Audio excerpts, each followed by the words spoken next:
Hello and welcome to Filler Form. I am Ali Akhtar, sociology teacher at Filler Form. So we have completed unit first, and today we will start from unit second, that is research methodology.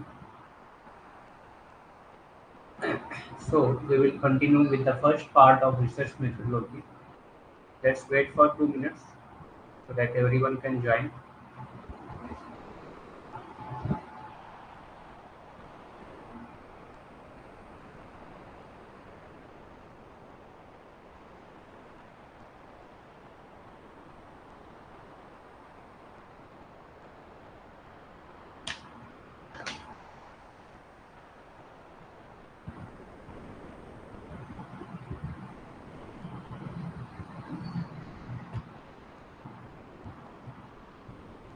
Okay, let's start the session.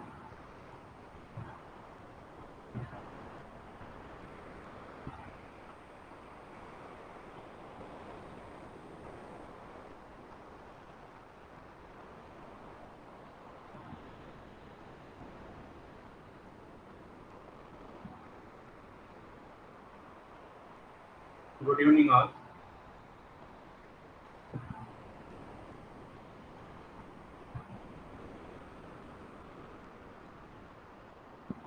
So आज हम start करेंगे research methodology part 1. Second unit है हमारा.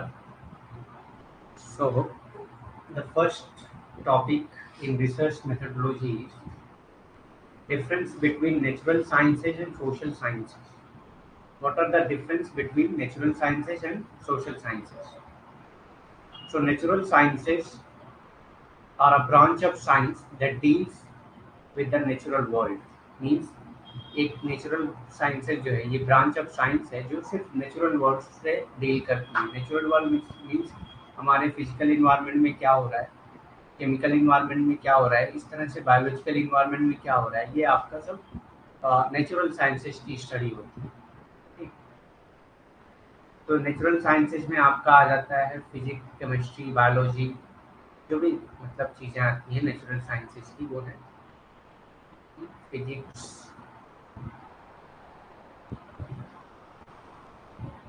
Chemistry, biology, ये सब आपकी आती है नेचुरल साइंसेज में. डेफिनेशन क्या है? Natural sciences are a branch of science that deals with the natural world. ठीक. ये यूनिवर्सल होती है. यूनिवर्सल मतलब इनके जो लॉज होते हैं, इनकी जो एप्लीकेबिलिटी होती है वो यूनिवर्सल होती है. मतलब जो फिजिक्स के लॉ इंडिया में अप्लाई होंगे वो पूरी दुनिया में अप्लाई होंगे. जो फिजिक्स, केमिस्ट्री के लॉ या बायोलॉजी के लॉ जो इंडिया में अप्लाई होते हैं वो पूरी दुनिया में अप्लाई होते हैं. तो इस तरह से इनकी यूनिवर्सलिटी मेंटेन होती है. ये यूनिवर्सल साइंस होती है. ठीक. It is जनरलाइजेबल. मीन्स अगर कोई चीज़ यूनिवर्सल है तो उसको आप जनरलाइज कर ही सकते हैं. बिल्कुल. क्यों? क्योंकि कोई चीज़ अगर यूनिवर्सल है, अगर कोई चीज़ फाइंड आउट होती है इंडिया में मान लेते हैं, तो उसको जनरलाइज पूरी दुनिया के लिए कैसे कर सकते हैं? क्योंकि सारी दुनिया के लॉ जो है नेचुरल साइंस में, सारी दुनिया के लॉ जो है वो एक जैसे होते हैं, सेम होते हैं. तो अगर कोई चीज़ अमेरिका में फाइंड आउट होती है नेचुरल साइंस से रिलेटेड तो वो एप्लीकेबल होगी इंडिया में भी. और अगर कोई चीज़ इंडिया में फाइंड आउट होती है तो वो अमेरिका एज वेल एज पूरी दुनिया में भी वो एप्लीकेबल होगी. इसीलिए इसको कहा जाता है कि natural sciences are generalisable and it is predictable. इसको आप प्रिडिक्ट कर सकते हैं. प्रिडिक्टेबल होती है. ठीक. प्रिडिक्टेबल मतलब बहुत सारी चीज़ें जो है प्रिडिक्ट कर सकते हैं नेचुरल साइंस से.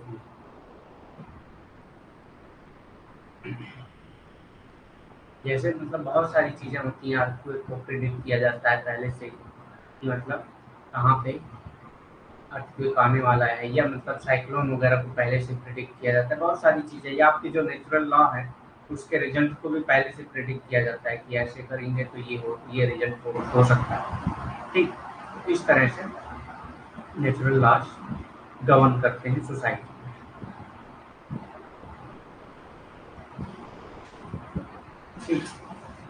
सोशल साइंसेज क्या है? social sciences are the branch of science that deals with the human society and social relations. Social sciences branch of science है जो सोसाइटी को डील करती है और ह्यूमन नेचर को डील करती है, जो society as well as human nature को डील करती है उसको कहते हैं सोशल साइंसेज।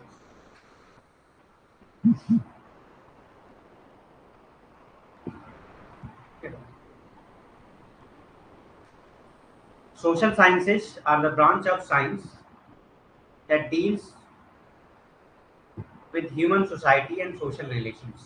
जो ह्यूमन सोसाइटी और सोशल रिलेशनशिप को डील करती हैं उसी को कहा जाता है social sciences. It is not universal, ये हेट्रोजेनियस होती है, मतलब ये यूनिवर्सल नहीं होती है। कोई चीज़ अगर कोई सोशल साइंस के लॉ अगर इंडियन सोसाइटी में अप्लाई हो रहे हैं तो वो जरूरी नहीं है कि वो वेस्टर्न सोसाइटी या other parts of the world की सोसाइटी में भी अप्लीकेबल होंगी। ठीक, तो ऐसा बिल्कुल भी नहीं है। इंडिया में इनफैक्ट इंडिया में भी हो सकता है कि जो जो लॉज जो है वो नॉर्दर्न इंडिया में अप्लीकेबल हो वो सदर्न इंडिया में भी अप्लीकेबल हो, ऐसा नहीं हो सकता। ठीक है, तो ये इसीलिए ये यूनिवर्सल नहीं होती है, हेट्रोजेनियस होती है। जैसा कि हमने कल इरावती कर्वे को पढ़ा, तो इरावती कर्वे ने जो है इंडिया को 4 पार्ट्स में डिवाइड किया। तो क्यों किया 4 पार्ट्स में डिवाइड? मेन वजह उसकी यही थी कि हर जगह की जो मतलब किनशिप सिस्टम है या मैरिज सिस्टम है या कास्ट के जो सिस्टम्स हैं वो अलग अलग तरह से हैं। नॉर्दर्न इंडिया में अलग है, सेंट्रल इंडिया में अलग है, ईस्टर्न इंडिया में अलग है, सदर्न इंडिया में अलग है। तो इसीलिए उन्होंने 4 पार्ट्स में डिवाइड कर दिया उसको स्टडी करने के लिए। अगर ये यूनिवर्सल होते तो उनको फिर ज़रूरत नहीं थी एक किसी एक जगह की, वो स्टडी करने के बाद उसी को जनरलाइज करके आप वो बता सकते थे कि पूरी इंडिया का जो कास्ट सिस्टम या किनशिप सिस्टम है वो इसी पे बेस्ड है। लेकिन वो गलत हो जाता है, क्योंकि अगर आप मतलब सपोज करिए अगर मैं इंसेस्ट टबू का एग्जांपल लेता हूँ, इंसेस्ट टबू क्या है?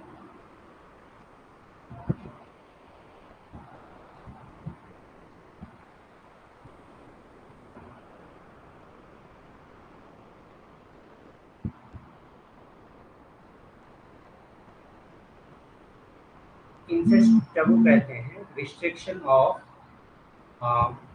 Sexual relationship with relatives with primary Keynes. तो ये जो है इंसेस्ट टबू कहलाता है, मतलब यहाँ पे रिस्ट्रिक्शन है। तो कुछ जैसे कि नॉर्दर्न इंडिया के कुछ पार्ट्स में जो है ये इसका रिस्ट्रिक्शन है, बहुत सारे इंडिया के पार्ट्स में इसका रिस्ट्रिक्शन है। लेकिन वहीं पे अगर हम लोग द्रविड़ा को देखेंगे तो वहाँ पे जो है जो सोसाइटीज़ हैं द्रविड़ा में, तो वो लोग जो है इंसेस्ट टबू को मानते हैं बिल्कुल। इंसेस्ट टबू को नहीं, इंसेस्ट रिलेशनशिप वो लोग रखते हैं, मीन सेक्सुअल रिलेशनशिप को अपने प्राइमरी किनशिप से रख सकते हैं। मतलब क्रॉस कजिन मैरिज या पैरेलल कजिन मैरिज अलाउ है। तो कहीं कहीं पे भी क्रॉस कजिन मैरिज या पैरेलल कजिन मैरिज अलाउ होती है, कहीं पे नहीं होती है।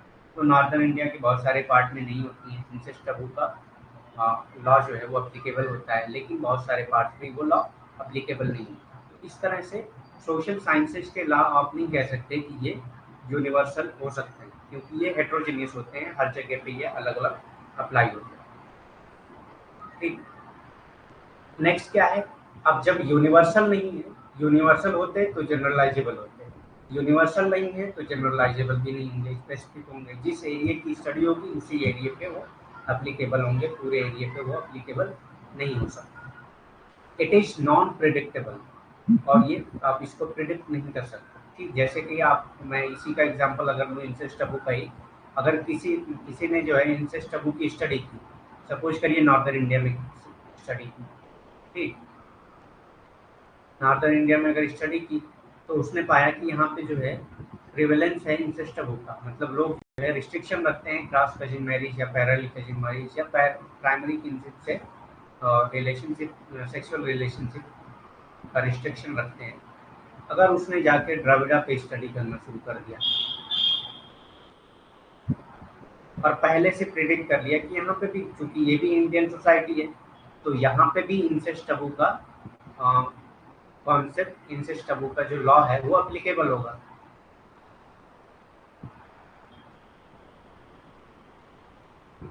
ठीक, तो ऐसा बिल्कुल नहीं होगा, क्योंकि उसकी जो फाइंडिंग होगी वो क्या होगी, उल्टी हो जाएगी, क्योंकि वहाँ पे जो है इंसेस्ट टबू का कोई रिस्ट्रिक्शन नहीं है, तो इसीलिए जनरलाइजेबल नहीं है।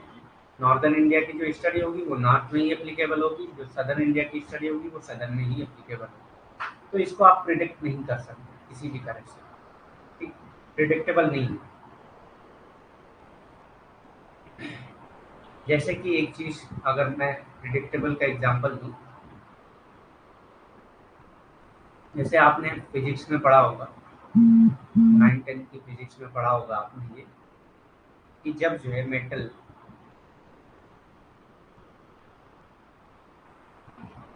वाटर के साथ रिएक्ट करता है या एसिड के साथ रिएक्ट करता है, सपोज करिए,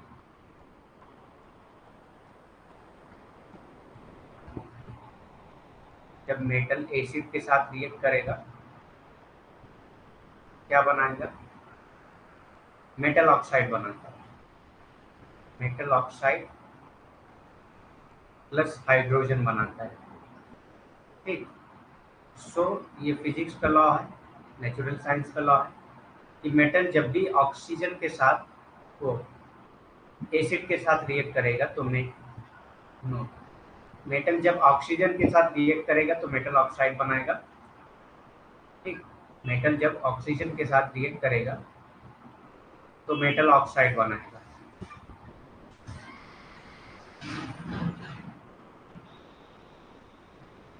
ये फिजिक्स का लॉ है, ठीक।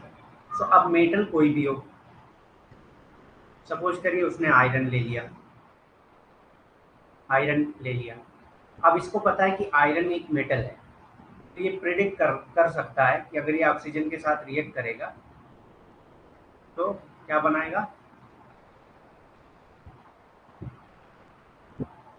फेरिक ऑक्साइड बनाएगा, क्योंकि आयरन जो है वो फेरिक होता है,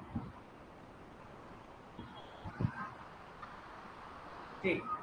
अब ये प्रिडिक्टेबल था क्योंकि हमको ये लॉ पहले से पता था और ये लॉ जो है कि यूनिवर्सल है, जनरलाइजेबल, ठीक। लेकिन नेचुरल साइंस और सोशल साइंसेज में ऐसा नहीं है, जैसे कि हमने इंसेस्ट टबू का एग्जांपल दिया, ठीक हो। ये चीज़ आपको समझ में आ गई होगी कि कैसे जो है प्रिडिक्टेबल है और कैसे प्रिडिक्टेबल नहीं है, ठीक।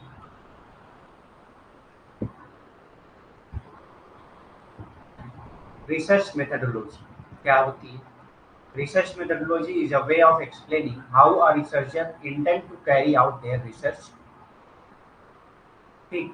तो ये क्या है, एक तरीका है जिसमें एक्सप्लेन किया जाता है कि रिसर्चर जो है वो कैसे रिसर्च कैरी आउट करेगा पूरा अपना। It's a logical systematic plan to resolve a research problem. Research problem कहते हैं, जो आपकी रिसर्च टॉपिक है उसी को रिसर्च प्रॉब्लम कहा जाता है। तो कैसे उस रिसर्च टॉपिक पे जो रिसर्च होनी है वो कैसे कैसे होगी, वो लॉजिकल और सिस्टमेटिकल जो प्लान होता है उसी को रिसर्च मेथडोलॉजी कहा जाता है। आप पूरा बताते हैं कि सिंपल साइज क्या होगा, कहाँ पे स्टडी होगी, कौन सा सैम्पलिंग मेथड यूज किया जाएगा, क्या क्या तरीके होंगे, कहाँ पे किस तरह की स्टडी होगी, इंटरव्यू मेथड होगा, ऑब्जर्वेशन होगा, क्वेश्चनायर होगा, शेड्यूल होगा, ये सब बताते हैं आप। तो आप जो भी मतलब एक रिसर्च मेथडोलॉजी आप कह सकते हैं ब्लूप्रिंट, पूरी रिसर्च का ब्लूप्रिंट है, किस किस तरह से कैसे कैसे रिसर्च होगी, इसकी पूरी प्लानिंग को ही रिसर्च मेथडोलॉजी कहा जाता है, ब्लूप्रिंट भी कहा जाता है इसको, ठीक। क्योंकि इसमें सारी चीज़ें एक्सप्लेन की जाती हैं कि कैसे कैसे पूरी रिसर्च कैरी आउट होगी। जैसे कि अगर आप जो है पीएचडी के लिए अप्लाई करेंगे तो पीएचडी में जब इंटरव्यू में आप जाते हैं तो वहाँ पे रिसर्च प्रपोजल मांगा जाता है आपसे,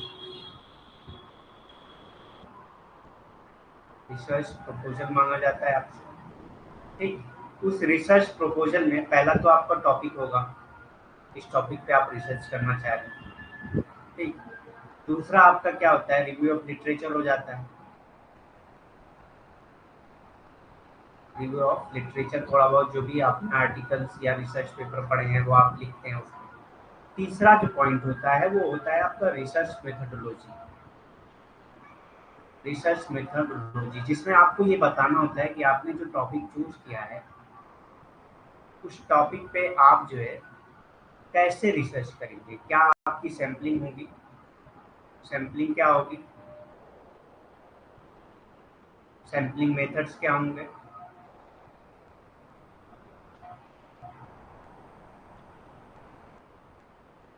डाटा कलेक्शन मेथड क्या होंगे,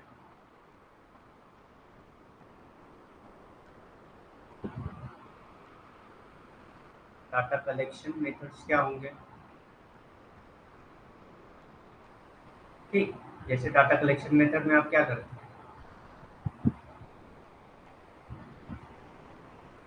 डाटा कलेक्शन मेथड में आप बहुत सारी चीज़ें बताते हैं, जैसे कि अगर आप डाटा कलेक्शन जो है इंटरव्यू के थ्रू बता रहे हैं तो इंटरव्यू लिखेंगे, इंटरव्यू लिखेंगे।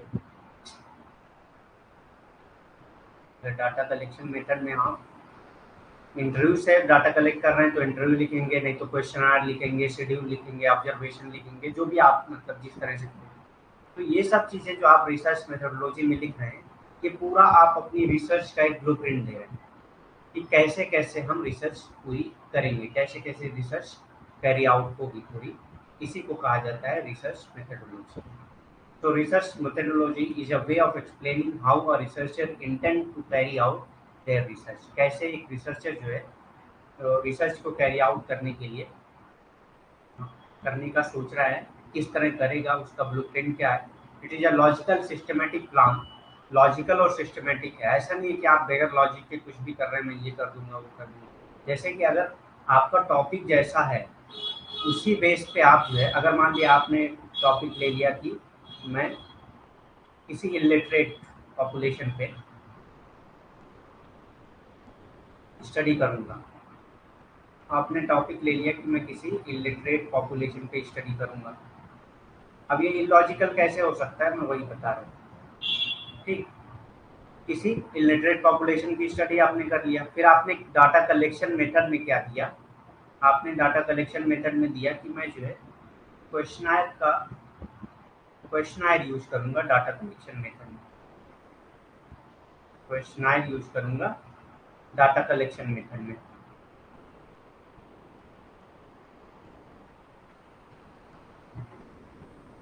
तो आपने कह दिया कि मतलब इलिटरेट पॉपुलेशन पे स्टडी करना है और क्वेश्चनायर यूज करेंगे, तो ये इलॉजिकल हो गया। इलॉजिकल क्यों हुआ, क्योंकि क्वेश्चनायर आप किसको दे सकते हैं, सिर्फ लिटरेट, जिसको पढ़ना ही नहीं आ रहा है वो आपके क्वेश्चन का आंसर कैसे देगा। आपके क्वेश्चन, आप क्वेश्चनायर दे रहे हैं, इसका मतलब आप क्वेश्चन लिख के दे रहे हैं, और लिख के उसको लिख के ही जवाब देना है उस क्वेश्चनायर पे।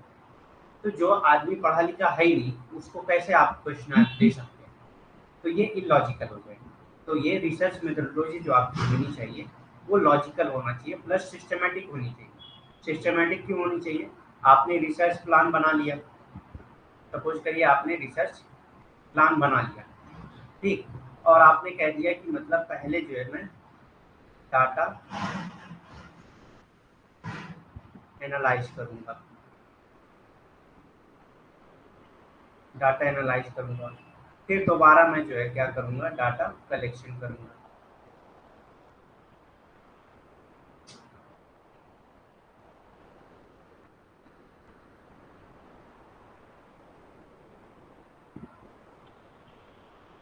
फिर दोबारा आपने कह दिया कि मैं जो है अब क्या करूंगा, डाटा कलेक्शन करूंगा।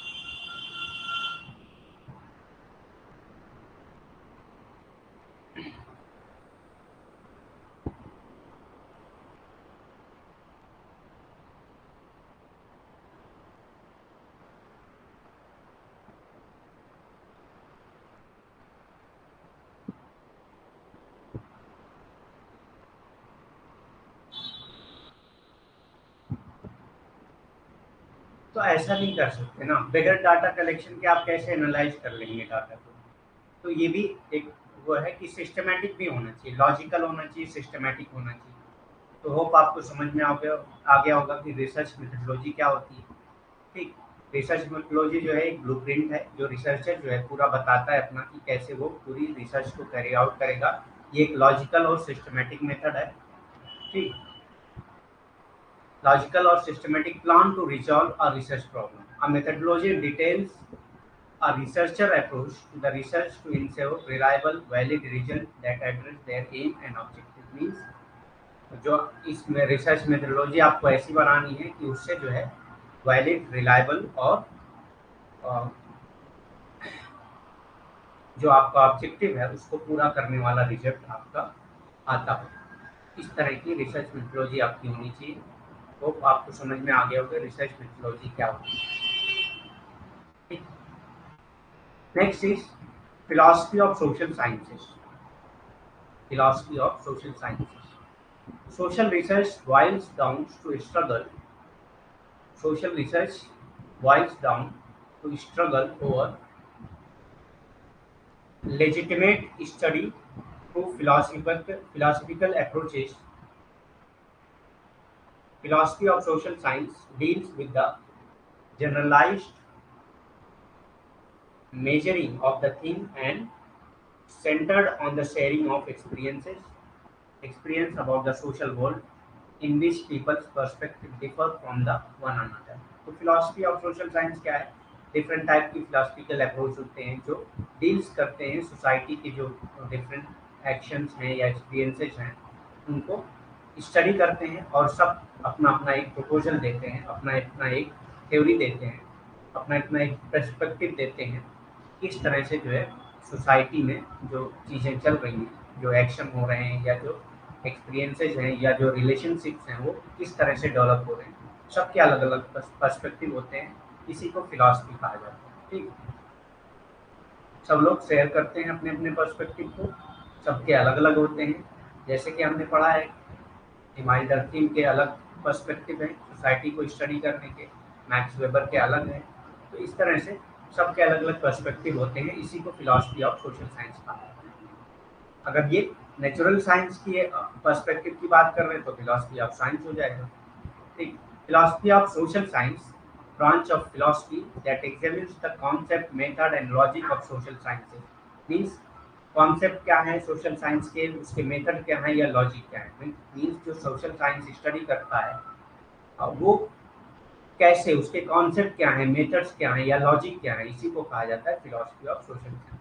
The philosophy of social science is consequently meta theoretical endeavor, a theory about theories of social life। Means ये क्या है, एक theories of social life की थ्योरी है। मीन्स जो social philosophy of social science है ये सिर्फ ये स्टडी करती है कि किस तरह से किस कॉन्सेप्ट के बेस पे या किस मेथड के बेस पे या किस लॉजिक के बेस पे जो सोशल साइंसेज हैं वो काम करें। Next is philosophy of science. Philosophy of science is a branch of philosophy.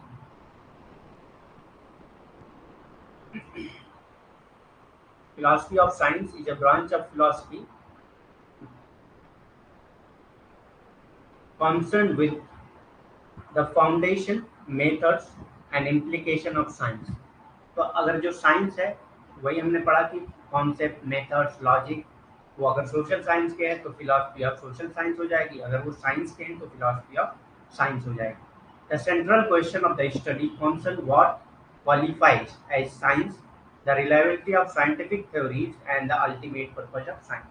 Means ये सब जो सेंट्रल क्वेश्चन है फिलॉसफी ऑफ साइंस का ये है कि किसको आप साइंस मानेंगे और जो साइंटिफिक थ्योरीज या मतलब अप्लीकेशंस हैं या अल्टीमेट पर्पज ऑफ साइंस जो क्या होगी वो ये होगी कि मतलब क्या रिलायबिलिटी है जो साइंटिफिक थ्योरीज हैं उनकी, और किसको आप जो है साइंटिफिक कंसीडर करेंगे कि किसको आप साइंटिफिक मानेंगे।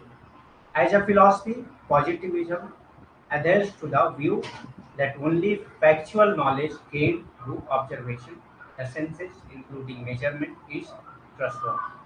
मतलब पॉजिटिविज्म जो है वो बिलीव करता है कि सिर्फ जो है आप फैक्चुअल नॉलेज को कैसे पा सकते हैं, ऑब्जर्वेशन के थ्रू, सेंसेस के थ्रू, ऑब्जर्वेशन करके ही आप फैक्चुअल नॉलेज को पा सकते हैं। ये पॉजिटिविज्म का बिलीफ था। Including measurement is trustworthy.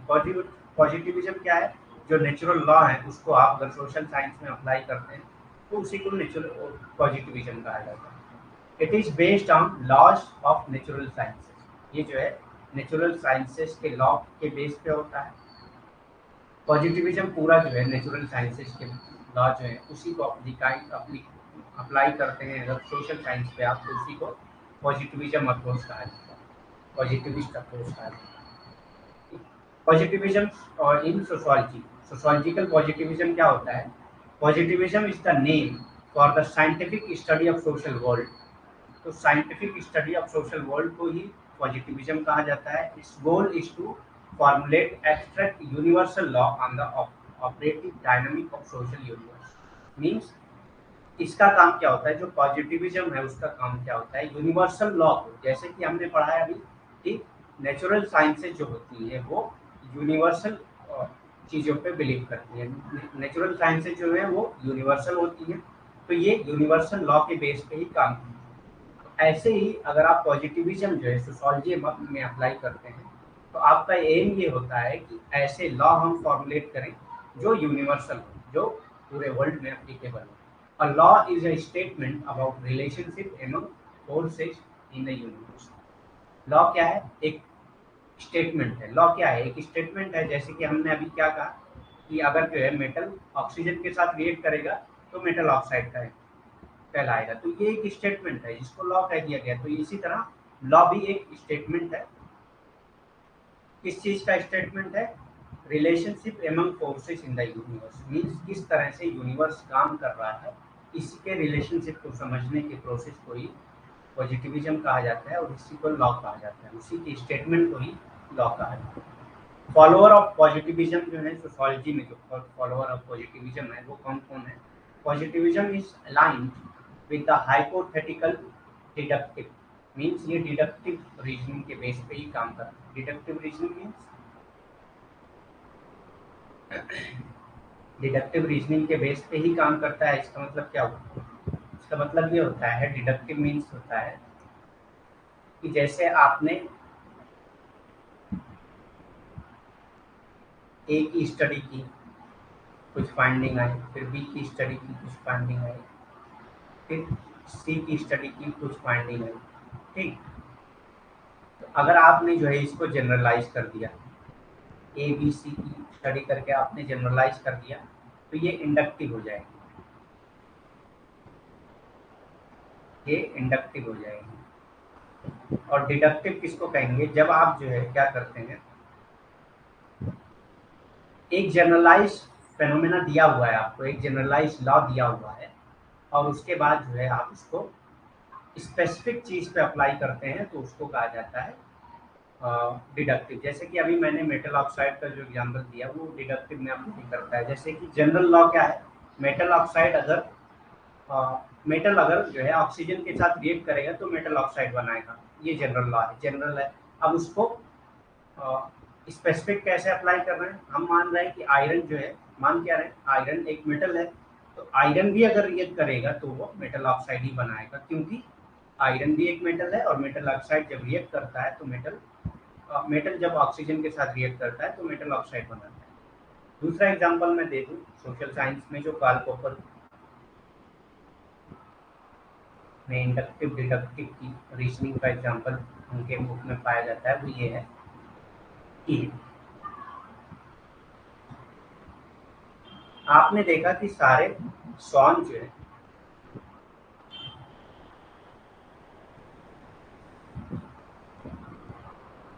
सारे सॉन्ग जो है वो वाइट है। सारे स्वान जो है वो वाइट है। ठीक, स्वान क्या है? एक पक्षी, वो वाइट है। अब आपने कह दिया कि आपके पास एक स्वान है,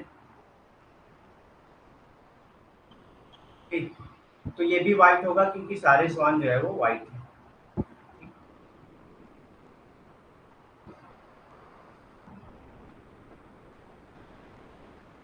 ठीक, तो सारे स्वान वाइट है तो आपका भी स्वान जो है वो वाइट होगा। इसी को कहते हैं डिडक्टिव।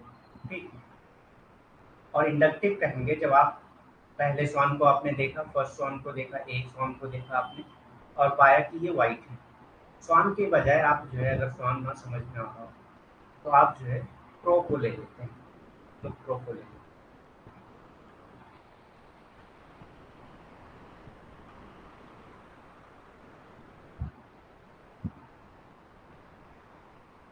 ठीक, प्रो मीन्स क्या होता है? कौआ। ठीक, सो आपने मतलब आपको ये चीज पता है कि सारे जो प्रो होते हैं वो ऑल प्रो आर ब्लैक, ठीक, all pro are black. Mohan has a crow, Mohan के पास एक प्रो है, सो मोहन प्रो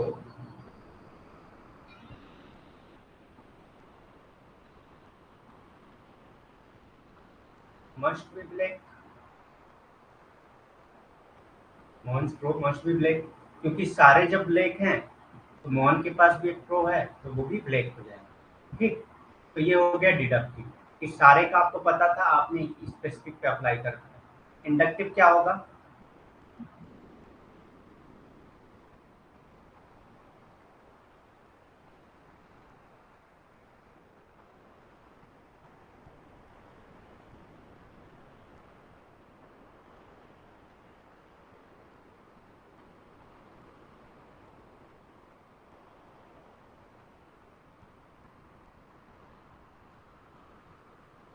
ये आपका डिडक्टिव हो गया।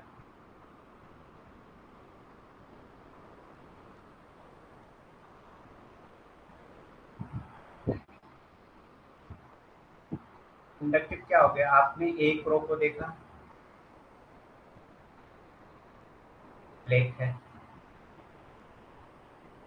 बी रो को देखा ब्लैक है, सी रो को देखा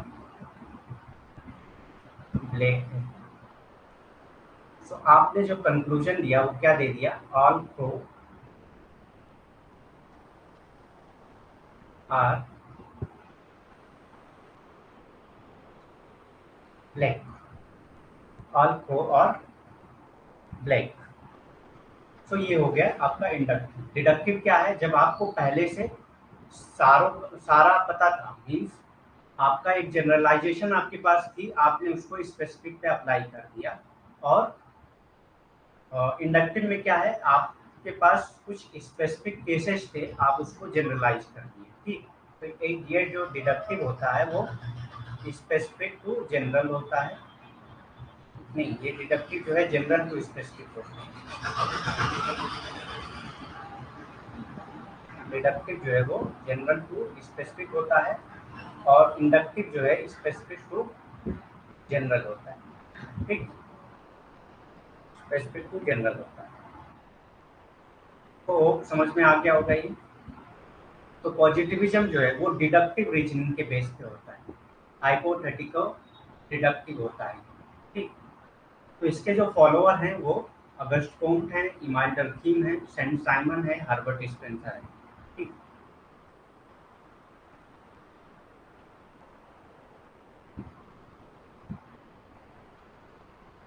सेंट साइमन है, Herbert Spencer. Next is epistemology. What is epistemology? Epistemology is the branch of philosophy concerned with the study of knowledge with uh, knowledge traditionally defined as justified through belief. Means epistemology simply ये है कि study of knowledge is a branch of philosophy concerned with the study of knowledge. तो epistemology ये है कि knowledge, जब भी आप नॉलेज को स्टडी करते हैं तो उसी को कहा जाता है epistemology, स्टडी ऑफ नॉलेज, ठीक। नॉलेज जो भी ट्रूथ है उसको आप स्टडी कर रहे हैं तो उसको एपिस्टेमोलॉजी कहा जाता है, ठीक। आप जो रिसर्च करते हैं वो किस चीज़ की करते हैं? रिसर्च तो इसी चीज़ की होती है ना कि आप फर्दर नॉलेज गेन करने के लिए आप स्टडी करते हैं, रिसर्च करते हैं, तो इसी को एपिस्टेमोलॉजी कहा जाता है। तो सिंपल है, एपिस्टेमोलॉजी क्या है? Study of knowledge is the branch of philosophy concern with the study of knowledge with knowledge traditionally defined as justified through belief। और नॉलेज जो है क्या है? नॉलेज जो डिफाइन की जाती है वो जस्टिफाइड थ्रू और बिलीफ, मीन्स क्या सच है इस चीज़ की फाइंडिंग को अगर आप स्टडी करते हैं तो उसको कहा जाता है एपिस्टेमोलॉजी। एपिस्टेमोलॉजी के दो टाइप्स होते हैं, एक रेशनलिस्ट एपिस्टेमोलॉजी और एक होता है नेक्स्ट इज एम्पिरिसिज्म। एक रेशनलिस्ट और एक एम्पिरिसिज्म। तो रेशनलिस्ट क्या होता है? Rationalism is epistemology is the view that knowledge does not come from the senses। अब epistemology जो है वो ये नहीं वो कहती है कि नॉलेज जो है वो सेंसेस से नहीं आता। ठीक, नॉलेज जो है वो सेंसेस से नहीं आता है। According to rationalists, the paradigm of knowledge is mathematics। Rationalists say knowledge comes primarily or solely from reason or from intuition। Means पहले से ही आपके मतलब दिमाग में वो नॉलेज रहती है। सोलली फ्रॉम रीजन मीन्स आपको आपके पास पहले से वो नॉलेज रहती है और वो इंट्यूशन के जरिए आपको आती है। इंट्यूशन मतलब आपको मतलब अभ्यास होता है कुछ न कुछ। और that we possess it innately from birth, या बर्थ से ही आपके पास होता है। मतलब इनका ये रेशनली से एपिस्टेमोलॉजी ये मानती है कि जो नॉलेज है वो एक्सपीरियंस के बेस पे नहीं आती। मीन्स वो एक्सपीरियंस के बेस पे नहीं आती है। आपको जो डेली लाइफ में एक्सपीरियंस होता है उसकी वजह से आपको कुछ नॉलेज गेन होती है। तो रेशनलिस्ट ये बिलीव करते हैं कि ये पहले से ही आपके पास है और ये जो है इंटेंशन के जरिए आती है या बाय बर्थ आपको गेन होती है। ठीक, सो इसमें इमैनुअल कैंट ने जो रेशनलिस्ट एपिस्टेमोलॉजी की बात की है ये कहा है।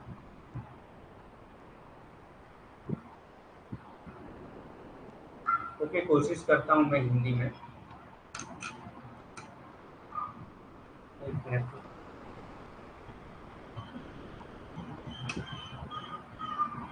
मैं वैसे ही हिंदी पूरा पूरा हिंदी में ही बोलता हूँ, बस खाली कॉन्सेप्ट आपको पता होना चाहिए। बस कॉन्सेप्ट आप लोग हिंदी में सिर्फ देखते रहिए, तब भी आपको समझ में आ जाएगा कि किस चीज़ की बात चल रही है। बस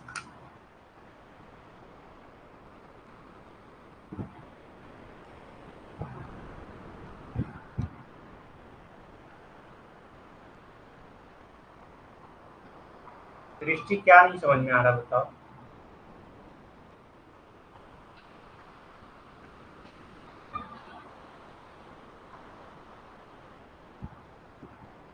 सो इमैनुअल कैंट ने क्या कहा था, ये जो नॉलेज है ये आ प्रायोरिटी, मतलब ये रेशनलिस्ट को कहते हैं ये आ प्रायोरिटी है, मतलब बिफोर एक्सपीरियंस। एक्सपीरियंस से पहले आपको नॉलेज मिल जाती है। एक्सपीरियंस से पहले आपको नॉलेज मिल जाती है। सृष्टि बताइए क्या नहीं समझ में आ रहा है।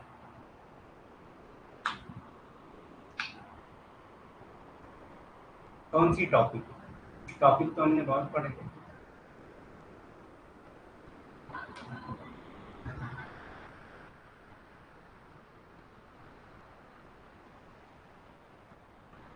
एपिस्टेमोलॉजी की बात कर रही हैं आप। ज्ञान मीमांसा।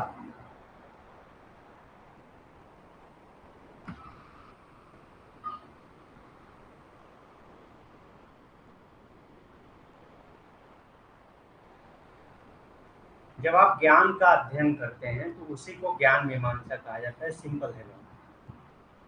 स्टडी ऑफ नॉलेज को एपिस्टेमोलॉजी कहा जाता है। जब आप ज्ञान का अध्ययन करते हैं तो उसी को ज्ञान मीमांसा कहा जाता है। ठीक, और कुछ नहीं समझ में आ रहा हो तो बता सकते हैं आप। ठीक, तो रेशनलिस्ट ये बिलीव करते थे कि जो नॉलेज है वो एक्सपीरियंस के थ्रू नहीं आती है। जो नॉलेज है वो एक्सपीरियंस के थ्रू नहीं आती है। ये कौन बिलीव करते थे? तर्कवादी बिलीव करते थे। तर्कवादी ये बिलीव करते थे कि जो नॉलेज है, जो ज्ञान है, वो आपके एक्सपीरियंस के थ्रू नहीं आता। ठीक, इंद्रियों से नहीं आता। ठीक, बल्कि तर्कवादियों के अनुसार ज्ञान का प्रतिमान गणित है। बुद्धिवादी कहते हैं कि ज्ञान मुख्य रूप से या पूरी तरह से कारण से या अंतर्ज्ञान से आता है। ठीक, किसी मतलब ये रीजन से आएगा या इंट्यूशन से आएगा, या किसी रीजन से आता है या इंट्यूशन से आता है, या बाय बर्थ आपको ये प्राप्त होता है। ठीक, तो तर्कवादी यही कहते हैं कि जो ज्ञान मीमांसा है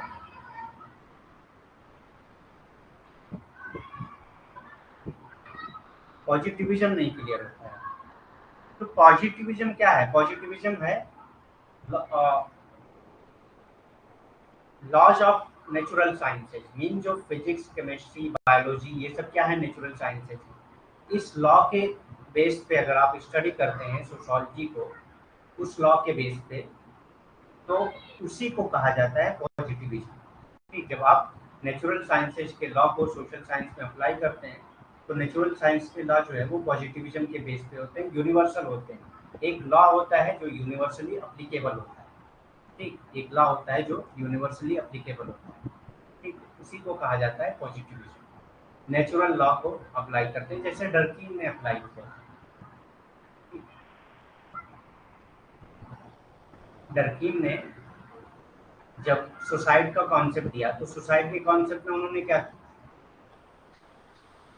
अब जो उनका सुसाइड है वो एक नेचुरल लॉ हो गया, जैसे कि जो इगोइस्टिक सुसाइड है या मतलब अल्ट्रुइस्टिक सुसाइड है, ये एक नेचुरल लॉ हो गया। अब इस बेस पे जो भी सुसाइड होंगी इसी तरह की होंगी, इन्हीं चार तरीकों की, इन्हीं चार कॉज की वजह से ही सुसाइड होगी। तो एक नेचुरल लॉ उन्होंने बना दिया। तो जब भी एक नेचुरल लॉ आप बनाते हैं, यूनिवर्सल लॉ बनाते हैं, तो उसी को पॉजिटिविज्म कहा जाता है। होप समझ में आ गया होगा, बता दीजिए अगर समझ में आ गया होगा। उसके बाद हमने एपिस्टेमोलॉजी पढ़ा। एपिस्टेमोलॉजी में हमने ये पढ़ा कि ये स्टडी ऑफ नॉलेज है। ठीक, या ज्ञान मीमांसा क्या है? जब आप ज्ञान का अध्ययन करते हैं तो उसको ज्ञान मीमांसा कहा जाता है। रेशनलिस्ट एपिस्टेमोलॉजी क्या है?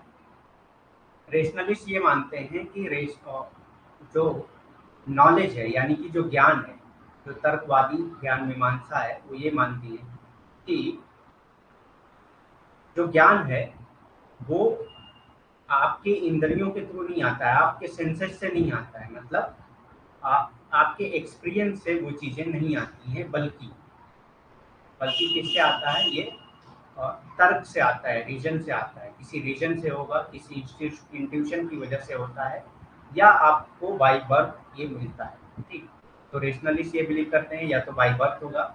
सिंपल, आपको बस इतना याद रखना ये कि एक एक्सपीरियंस के थ्रू नहीं होता है, इंद्रियों के थ्रू आपको ज्ञान। और तर्कवादी ज्ञान मीमांसा ये मानते थे कि इंद्रियों के थ्रू आपको ज्ञान नहीं मिलता है, या रेशनलिस्ट ये मानते थे कि सेंसेस के बेस पे आपको नॉलेज नहीं मिलता है, बल्कि ये रीजन के बेस पे होता है, इंट्यूशन के बेस पे होता है, या ये आपको बाय बर्थ मिलता है। ठीक, तो इमैनुअल कैंट है, तो इसमें तो हिंदी और इंग्लिश में कुछ वो नहीं है। तो इसमें इमैनुअल कैंट ने क्या कहा था? जो रेशनलिस्ट एपिस्टेमोलॉजिस्ट हैं वो क्या है? बिलीव करते हैं ए प्रायोरी थे। ए प्रायोरी क्या होती है? ए प्रायोरी मतलब बिफोर एक्सपीरियंस। मीन आपको जो नॉलेज मिल रही है बिफोर एक्सपीरियंस, मतलब नॉलेज जो है एक्सपीरियंस के बेस पे नहीं है, बल्कि आपका रेशनल के बेस पे है, रीजन के बेस पे है, या इंट्यूशन के बेस पे है, तो उसको ए प्रायोरी कहा जाता है। मतलब आप सिंपल ये कह सकते हैं कि जो रेशनल यानी कि जो तर्कवादी ज्ञान मीमांसा थे वो ए प्रायोरी थे, प्राथमिकता थी। मतलब प्रयोग से पहले ये चीजें आपको ज्ञान मिल जाती है। डेस्कार्टस कहते हैं इसी में, डेस्कार्टस भी मतलब ये रेशनल एपिस्टेमोलॉजी के मानने वाले थे। डेस्कार्टस भी रेशनल एपिस्टेमोलॉजी के मानने वाले थे, और ये यही कहते हैं कि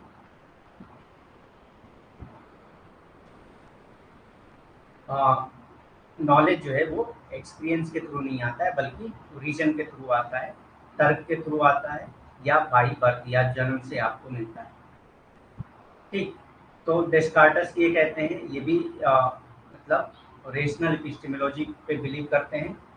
डेस्कार्टस भी जो है वो तर्कवादी ज्ञान मीमांसा को मानते हैं, और ये कहते हैं I think therefore I am. ये इनकी कोटेशन है, और ये बहुत बार एग्जाम में पूछा है। मैं सोचता हूँ इसलिए मैं हूँ, मतलब मैं सोचता हूँ इसलिए मैं हूँ। ठीक, जब आप सोचते हैं तो उसी के बेस पे आपको ज्ञान मिलता है। सोचना, इंट्यूशन आपका कैसे आता है? आपके दिमाग से ही इंट्यूशन आता है। तो जब आप सोचेंगे तभी आपको इंट्यूशन मिलेगी, तभी आपको मतलब अंदर से अंदरूनी ज्ञान आपको प्राप्त होता है। ठीक, I think that therefore I am, तो ये आपको डेस्कार्टस का ये कोटेशन आपको याद रखना है।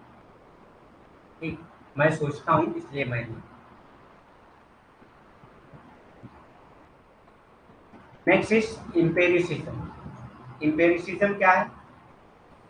In philosophy, empiricism is an epistemology theory that holds that knowledge classification comes only or primary from the experience. तो ये जो है एक्सपीरियंस से आता है। एम्पिरिसिज्म ये बिलीव करते हैं कि ये बाय बर्थ नहीं होता है, रीजन के बेस पे नहीं होता, बल्कि इस एक्सपीरियंस के बेस पे होता है। ये क्या होते हैं? अनुभववाद दर्शन, अनुभववाद जो होते हैं, इम्पेरिसिज्म को ही अनुभववाद कहा जाता है। तो ये कह रहे हैं कि दर्शन में अनुभववाद एक ज्ञान मीमांसी सिद्धांत है जो ये बिलीव करता है कि जो ज्ञान है वो संवेदी अनुभव से ही आपको, अनुभववाद है तो अनुभव से क्या होता है? अनुभव मीन्स होता है एक्सपीरियंस। सो अनुभव के बेस पे ही आपको ज्ञान मिलेगा। ये अनुभववादी ज्ञान मीमांसा ये मानते हैं कि आपको अनुभव से ही ज्ञान मिलेगा। एम्पिरिसिज्म ये मानते हैं कि आपको एक्सपीरियंस से ही ज्ञान मिलेगा। ठीक, वो समझ में आ गया होगा आपको। Next is Immanuel Kant. Immanuel Kant इसमें भी जो एम्पिरिसिज्म है उसको ये बताते हैं कि ये जो है ए प्रोस्टेरी है, ए प्रोस्टरारी है। तो इसका मतलब क्या होता है? आफ्टर एक्सपीरियंस मीन जो नॉलेज है वो आफ्टर एक्सपीरियंस, आपको एक्सपीरियंस के बाद ही नॉलेज मिलता है, अनुभव के बाद ही आपको ज्ञान प्राप्त होता है। तो इसके मानने वाले हैं जॉन लॉक।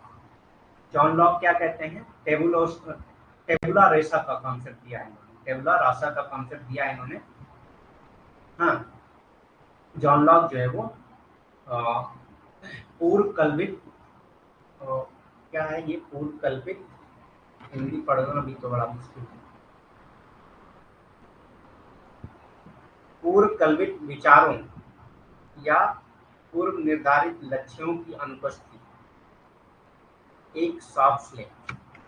ठीक, तो ये जो है टेबुला रासा का कॉन्सेप्ट देते हैं जॉन लॉक की, पूर्व विकल्पित विचारधारा का कॉन्सेप्ट देते हैं, और ये कहते हैं कि ये an excess of perceived ideas are predetermined goal. तो इन्होंने क्लीन स्लेट का कॉन्सेप्ट दिया था। क्लीन स्लेट मतलब जैसे कि आपने स्लेट देखा होगा, क्लीन होता है क्लीन। तो बाई बर्थ जो है आपका पूरा स्लेट जो है वो क्लीन होता है, पूरा स्लेट जो है वो क्लीन होता है, एक सॉफ्ट स्लेट होता है। और जैसे जैसे आप एक्सपीरियंस फेस करते हैं, जैसे जैसे आपके लाइफ में एक्सपीरियंस होता है, वैसे वैसे आप जो है यहाँ पे आपका स्लेट ऐड होता जाता है, आपकी नॉलेज ऐड होती जाती है। तो इसी को उन्होंने टेबुला रासा कहा था या पूर्व वैकल्पिक विचारधारा कहा। ठीक, फ्रांसिस बैकन, डेविड ब्लूम, ये सब जो है एम्पिरिसिज्म के फॉलोवर हैं। फ्रांसिस बैकन और डेविड ब्लूम ये सब एम्पिरिसिज्म के फॉलोवर। उसके बाद आता है hermeneutics, the branch of knowledge that deals with interpretation especially of the Bible or literary texts. Means hermeneutic का कॉन्सेप्ट कब आया? जो बाइबल को जो है वो एक्सप्लेन किया जाने लगा। बाइबल क्या है? बाइबल क्रिश्चियन की बुक है।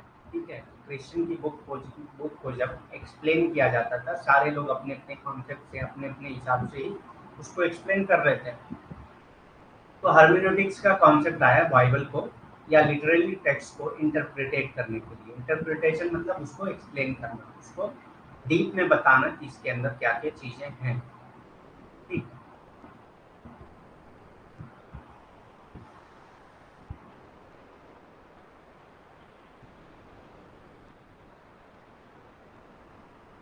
सो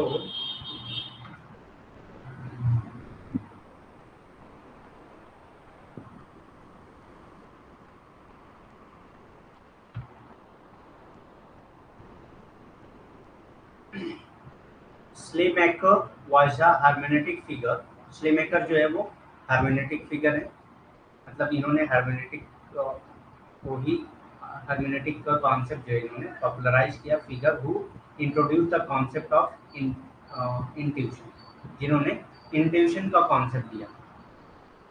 ठीक, Schleiermacher considered to be the father of hermeneutics, और इन्हीं को जो है स्लेयर मेकर को ही फादर ऑफ हर्मेनेटिक्स माना जाता है। स्केयरमेकर को ही फादर ऑफ हर्मेनेटिक्स माना जाता है। Hermeneutics attempt to understand life by constructing imaginatively the situation of an era। Means ये क्या करता है, ये लाइफ को मतलब समझने के लिए अब वहाँ उस टाइम का जो एरा था उसको एक इमेजिनरी फॉर्म में अपने दिमाग में लाता है। जैसे कि आप जो है हिस्ट्री अगर पढ़ रहे हो तो हिस्ट्री में आप क्या करते हैं, जैसे आप मतलब शाहजहाँ के बारे में पढ़ रहे हैं तो शाहजहाँ ने कोई मतलब कोई रूल निकाला। अब उस रूल को आप आज के कॉन्टेक्स्ट में नहीं समझ सकते ना, आप ये देखेंगे कि उस टाइम जो है वो अ, किस बेस पे उन्होंने लॉ दिया था। तो एक इमेजिनरी फिगर आप दिमाग में बनाते हैं, एक मतलब वहाँ उस टाइम की जो सिचुएशन है उसको अपने दिमाग में बनाते हैं और उसी के अकॉर्डिंग उसको स्टडी करते हैं। तो जो बाइबल है उसमें बहुत सारे श्लोक दिए होते हैं। अब उस श्लोक को समझने के लिए जैसे आप जो है संस्कृत का एग्जाम्पल अगर मतलब वेदा का एग्जाम्पल लें तो जो महाभारत की जो पूरी कहानी है वो आप जो है आज के कॉन्टेक्स्ट में रख के थोड़ी ना समझ सकते हैं, आप उस टाइम के कॉन्टेक्स्ट में ही रख के आपको समझना होगा। ठीक उसी टाइम के कॉन्टेक्स्ट में ही आपको रख के समझना होगा। इसी को कहते हैं इंटरप्रिटेशन या hermeneutics. The psychological condition of the author and providing self impact means उस टाइम ऑथर जो जिसने मतलब वो चीज़ लिखा, जिसने वो टेक्स्ट लिखा है जिसका हम इंटरप्रिटेशन कर रहे हैं, उसकी साइकोलॉजिकल कंडीशन क्या है, टेंशन में था या मतलब बहुत ही हैप्पी था या मतलब जिस जिस भी तरह की उसकी साइकोलॉजिकल कंडीशन रहेगी वो उसी हिसाब से लिखता है। वो आपको वो चीज़ समझना पड़ेगा तभी आप हर्मेनेटिक्स के कॉन्सेप्ट को समझ पाएंगे। मतलब हर्मेनेटिक्स यही है कि इंटरप्रिटेशन आप करते हैं किसी भी टेक्स्ट का उसके अकॉर्डिंग जिसने वो चीज़ लिखा है, जिसने वो चीज़ लिखा है उसी के अकॉर्डिंग या जब लिखी गई है उस टाइम की सिचुएशन के अकॉर्डिंग आप इंटरप्रिटेट करते हैं। जैसे वेबर ने क्या कहा है, वेबर जो है वो हर्मेनेटिक्स के फॉलोअर हैं। क्या कहते हैं, एक्शन को जो है आप एक्शन को वर्स्टहैंड के जरिए समझ सकते हैं। वर्स्टहैंड क्या है, एक्शन को वर्स्टहैंड के जरिए समझ सकते हैं। वर्स्टहैंड क्या है, वर्स्टहैंड ये है कि interpretation of action, interpretation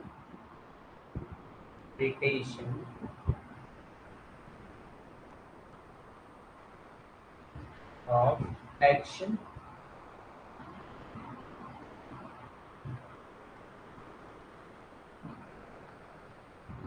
with the context of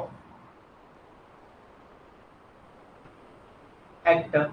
mean जब आप एक्टर के कॉन्टेक्स्ट में एक्शन को समझते हैं तो उसी को कहा जाता है वर्स्टहैंड। वर्स्टहैंड क्या है, एक तरह का हर्मेनेटिक्स है। हर्मेनेटिक्स के फॉलोअर थे वेबर।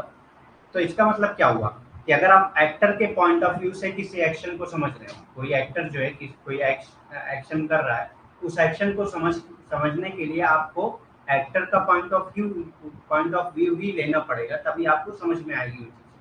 ठीक, तो वेबर वर्स्टहैंड का कॉन्सेप्ट देते हैं, हर्मेनेटिक्स के फॉलोअर हैं ये।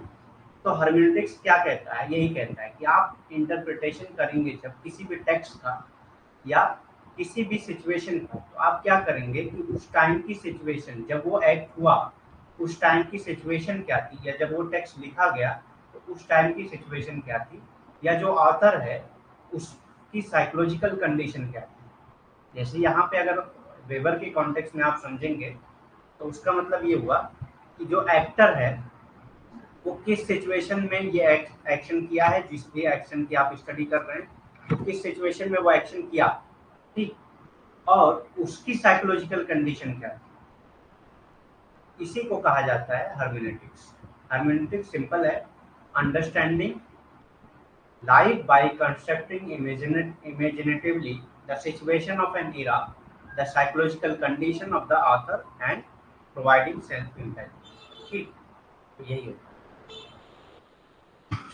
सिंपल हर्मेनेटिक्स में आप इंटरप्रिटेशन याद रखिए, बस एक वर्ड भी अगर आप याद रखेंगे ना तो आंसर कर लेंगे, क्योंकि वहां पे आपको मतलब एमसीक्यूज दिया होता है तो एमसीक्यूज से आप समझ जाएंगे। इंटरप्रिटेशन जो है आप मैं लिख दे रहा हूँ इस पर, की पॉइंट आप याद रखेंगे तो भी आप कर लेंगे।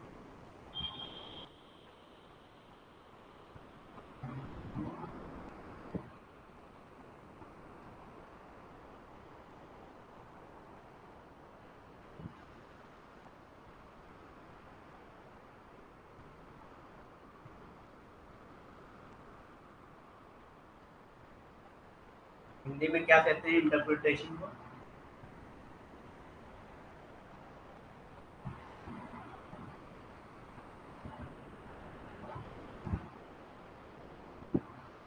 व्याख्या कहते हैं। तो व्याख्या अगर आप याद रखेंगे तो भी आप जो है कर लेंगे।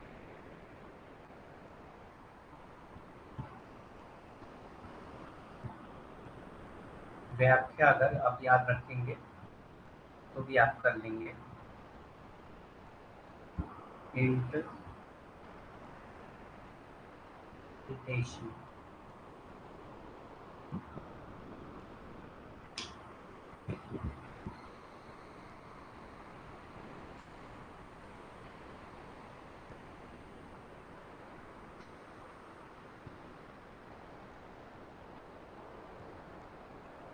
ठीक, समझ में आ रहा है? चार मेजर टाइप्स की hermeneutics होती हैं। In the history of biblical interpretation four major type of hermeneutics have emerged. The literal. तो चार मेजर टाइप की hermeneutics कौन कौन सी होती हैं? The literal, moral, allegorical and anagogical. Literal, moral, allegorical और एनागोगिकल। लिटरल, मोरल, एलिगोरिकल और एनागोगिकल। तो ये आपको सिर्फ वो याद रखना है, शाब्दिक, नैतिक, अलंकारिक और अलौकिक। चार तरह की हाइपोथेसिस होती हैं, आपको हर्मेनेटिक्स होती हैं। आपको बहुत डीप में नहीं जाना है, बस इतना याद रखना है। Literal, moral, allegorical and anagogical. शाब्दिक, नैतिक, अलंकारिक और अलौकिक। ठीक। The aim of hermeneutics also known as hermeneutic phenomenology। hermeneutics को जो है hermeneutics phenomenology भी कहा जाता है। hermeneutics के जो एम है उसको hermeneutic phenomenology भी कहा जाता है। An interpretative phenomenology is to understand human action within context। तो आपको मैंने बताया था इंटरप्रिटेशन आपको याद रखना है या व्याख्या आपको याद रखना है, आपका हो जाएगा। ठीक है, तो ये सिंपल क्या है, ह्यूमन एक्शन को with in context. With in context मतलब जिस कॉन्टेक्स्ट में वो एक्शन हुआ है उसी कॉन्टेक्स्ट में अगर आप समझते हैं तो उसको hermeneutic phenomenology कहा है। In sociology, hermeneutics is the interpretation and understanding of social event through analysis of their meaning from the human participant in the event। तो सोशोलॉजी में hermeneutics का क्या मतलब है? Interpretation and understanding of social event. जो भी social event हुए हैं उसका इंटरप्रिटेशन करना और उसको समझना किस कॉन्टेक्स्ट में, जो लोग उसमें पार्टिसिपेट किए हैं, जो ह्यूमन उसमें पार्टिसिपेट किए हैं, उन्हीं के पॉइंट ऑफ व्यू से आप अगर समझते हैं तो उसको कहा जाता है हर्मेनेटिक्स। सोशोलॉजी, समाज शास्त्र में हर्मेनेटिक्स घटनाओं में मानव प्रतिभागियों के लिए उनके अर्थों के विश्लेषण के माध्यम से सामाजिक घटनाओं की व्याख्या और समझ है। ठीक, अगर जो मानव उसमें भाग ले रहे हैं उनके जो पॉइंट ऑफ, उनके जो मतलब विश्लेषण है उसके माध्यम से आप सामाजिक घटनाओं की व्याख्या करते हैं तो उसी को कहा जाता है हर्मेनेटिक्स। ठीक, हर्मेनेटिक्स आप सर्च कर लीजिएगा हिंदी में क्या कहते हैं। ठीक, नेक्स्ट इज ऑब्जेक्टिविटी। ऑब्जेक्टिविटी क्या है? ऑब्जेक्टिविटी सिंपल है, आपका जो अपना बिलीफ है, योर बिलीफ,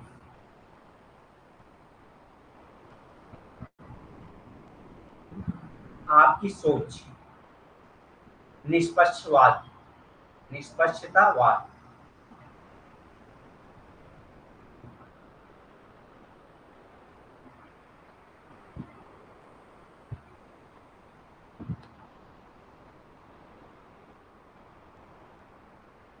अगर आपकी सोच जो है रिसर्च में आ जाती है तो वो उसको ऑब्जेक्टिविटी नहीं कहेंगे, उसको सब्जेक्टिविटी कहेंगे। मीन्स आप सब्जेक्टिव हो जा रहे हैं वहाँ पर, आप अपनी सोच को अपने जो सोच में अप्लाई कर रहे हैं तो उसको कहा जाएगा सब्जेक्टिव। सब्जेक्टिव, और जब आप जो है अप्लाई नहीं करते हैं तो उसको ऑब्जेक्टिव कहा जाएगा। तो रिसर्च में जो इथिक्स है, रिसर्च में जो मतलब इम्पॉर्टेंट चीज़ है वो ऑब्जेक्टिविटी मेंटेन करना है। आपको ऑब्जेक्टिविटी मेंटेन करना है, अपनी सोच को आप नहीं डाल सकते। सपोज करिए कोई इंडियन है, कोई इंडियन है, वो फॉरेन कल्चर पे स्टडी कर रहा है। इंडियन जो है वो, ऑब्जेक्टिविटी में समझा दे रहा हूँ, यानी कि निष्पक्षवाद जो होता है उसको समझा रहा हूँ कि इंडियन जो है वो फॉरेन कल्चर पे अगर स्टडी कर रहा है,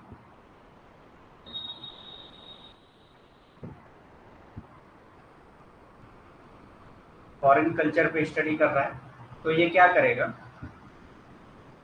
वहाँ के ड्रेसिंग सिस्टम, मान लेते हैं ड्रेसिंग सिस्टम को स्टडी कर रहा है। अब हम जो है इंडियन जो है वो बिलीव करते हैं कि ड्रेसिंग सिस्टम इंडिया का अलग है, फॉरेन कल्चर का अलग है। तो हम जो इंडियन ड्रेसिंग सिस्टम है उसको हमने अपने दिमाग में बिठा लिया कि सबसे अच्छा ड्रेसिंग सिस्टम यही है, ये हमारी सब्जेक्टिविटी है, ठीक। लेकिन जो फॉरेन कल्चर है उसमें ड्रेसिंग सेंस जो है वो अलग है। अब वहाँ पे हम जाके अगर ये कह देते हैं कि मतलब अपना सब्जेक्टिव माइंड है कि इंडियन ड्रेस जो है वो, इंडियन ड्रेसिंग सिस्टम ज़्यादा अच्छा है, अगर वो आप वहाँ के रिसर्च में अप्लाई कर देंगे तो वो हो जाता है आपका सब्जेक्टिव रिसर्च, ठीक।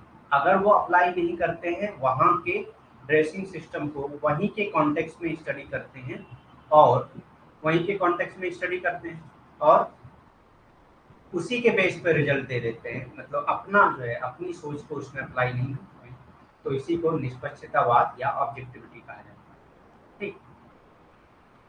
To be objective a researcher must not allow their, तो ऑब्जेक्टिव होने के लिए रिसर्चर को अपनी वैल्यूज, देयर बायस और their views to impact on their research, means उनका जो वैल्यू सिस्टम है, जो बिलीफ है, वो कभी भी इम्पैक्ट नहीं होना चाहिए रिसर्च, ठीक। आपकी अपने मूल्य जो है, जैसे मैंने ड्रेसिंग सिस्टम का क्या था, अब मूल्य क्या है, हमारा जो इंडियन कल्चर है वो साड़ी है, इन सब पे बिलीव करता है कि मतलब आपको फुल ड्रेस में होना चाहिए। तो फॉरेन कल्चर ये नहीं बिलीव करता है इसको, फॉरेन कल्चर की जो वैल्यू है वो ड्रेसिंग में ये नहीं वो है कि मतलब आपका पूरा मतलब शरीर ढका हुआ होना चाहिए, ठीक। लेकिन इंडियन कल्चर में ये है, तो हमारा जो मूल्य है वो यही है कि आपका शरीर ढका होना चाहिए, इस तरह का पर्दा होना चाहिए, ठीक। लेकिन वहाँ पे नहीं है, आप जो है इस बिलीफ को ले जाकर वहाँ पे अप्लाई कर दे रहे हैं वहाँ के रिसर्च में, तो वहाँ पे आप सब्जेक्टिव हो जा रहे हैं, मतलब पक्षवाद हो जा रहे हैं, ठीक। निष्पक्षवाद रहना है आपको रिसर्च में, कभी भी आप निष्पक्ष पक्षवाद नहीं कर सकते रिसर्च करते वक्त। अगर आप करते हैं तो आपकी रिसर्च जो है वो इरर हो जाएगी, आपकी रिसर्च सही नहीं हो पाएगी। For research